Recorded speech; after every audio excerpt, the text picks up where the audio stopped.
今天的心理学中最受欢迎且广为人知的话题之一是自我关怀和心理健康。与这些话题密切相关的是有毒关系以及如何摆脱它们。大家总是会从不同的来源听到或看到关于应该将有毒的人从自己的生活中剔除的建议，但是如果自己就是那个有毒的人呢？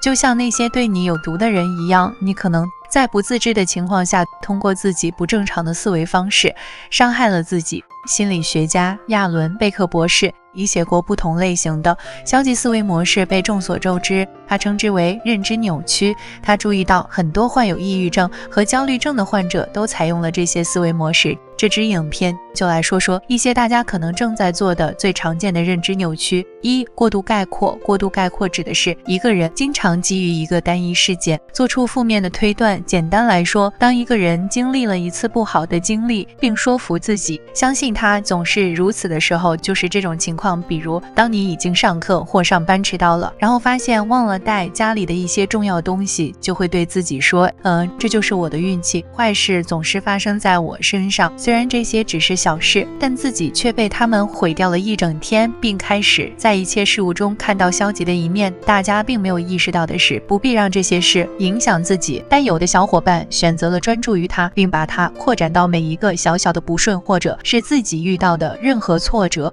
二、情感推理。另一个很多人都有的有毒信念是相信自己的感受能准确的代表他们的情况。他们错误地认为只要他们对某事感觉不好，这件事就一定成真了。但事实上，你的感受并不等同于你的现实。当你想到诸如我觉得自己很不受欢迎，所以我的朋友一定不喜欢我，或这让我很不开心，所以这一定是一件大事之类的事情时，就会发生这种情况。当有小伙伴这么想时，就是让自己的情绪控制了自己，而你应该是自己情绪的掌控者。小心避免这种情况，不要让情绪左右自己。每个人都不应该相信自己所有的想法，因为有时候很多都是在自己脑海里的幻想。三、应该陈述。这种有毒的信念对于完美主义者或狂热型过度成就者来说尤其常见。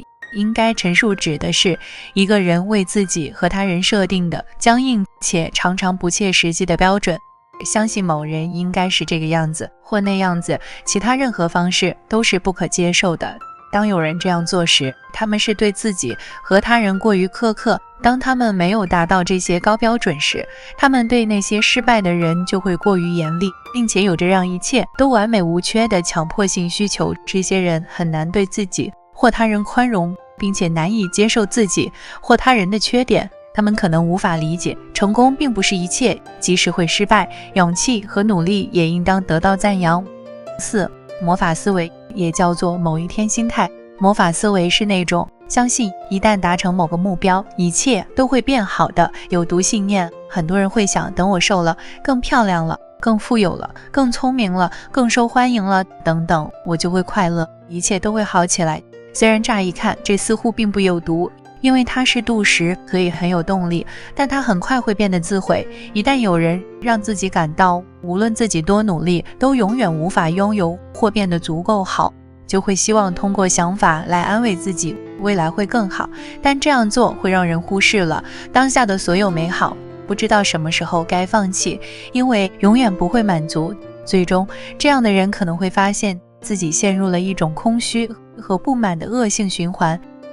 这些只是很多人都应该小心不要掉进去的一些常见的思维陷阱。更加关注自己的思维，挑战自己的消极心态，是照顾心理健康的重要部分。足够关爱自己并照顾自己，知道什么时候该让自己的大脑停止对负面情绪的回应，停止自我毁灭的思维方式，不要挡住自己通往幸福的道路。偶尔停下来问问自己，会不会愿意让别人用你跟自己说话的方式跟你爱的人说话？